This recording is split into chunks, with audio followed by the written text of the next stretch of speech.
Директорот на затворот во Шутка Ѓорѓе Котевски на барање на Заев поднесува оставка по инцидентот во установата под негова контрола.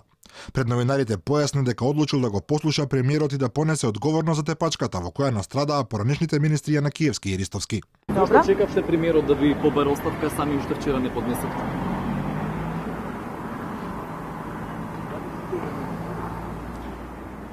Рано утринова имавме разговор со премиерот.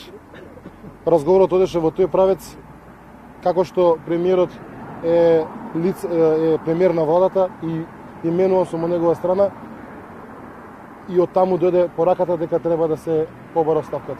Иако во синокешните реакции пониските ешелони во власта се обидува да го минимизираат случајот, премиерот денеска немаше дилеми дека напад врз поранешните министри сепак се случил и дека одговорност за непрофесионалноста на затворските служби мора да има.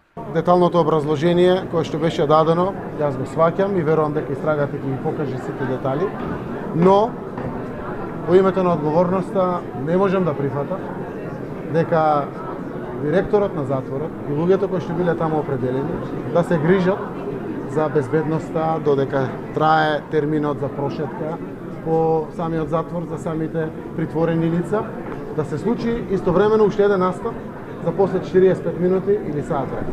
Тоа во најмала рака кажува без разлика дали имало провокација или не, некој не си ја завршил својата работа. Министерката за правда Рената Десковска најави детална истрага за, како што рече, немилиот настан. И таа исто како и Заев вината за тепањето во Шутка ја гледа само во директорот Котевски, кој не направил соодветна проценка на ризиците од средбата меѓу одредени категории на затвореници. Без оглед дали ќе има формално прекршување или не на определени правила, премиерот веќе истакна дека ова треба да биде предмет на одговорност на директорот кој што дозволил воопшто да дојде до близок контакт меѓу овие категории, без оглед дали е тоа вообичаена пракса или не, треба и во конкретна ситуација да се има проценка на одредени ризици. Дали оставката на Котевски ќе биде единствениот чин на одговорност со кој власта сака да го амортизира бесот и лутината на јавноста, или е всушност реакција на жестоките осуди од Брисел, останува да се види. Од Европската унија рано утринава порача. Делегацијата на Европската унија остро осудува каква било форма на насилство и изразува загриженост за инцидентот што се случи во затворот во Шутка. Очекуваме истрага за овој инцидент и да се сносат последици. Веднаш потоа премиерот излезе со барање директорот на Шутка да се замени од раководната функција. Од опозицијската ВМРО ДПМН пак порачуваа дека со оставката на Котевски не смее да се прикрива одговорноста на инспираторите и нарачателите на тепањето.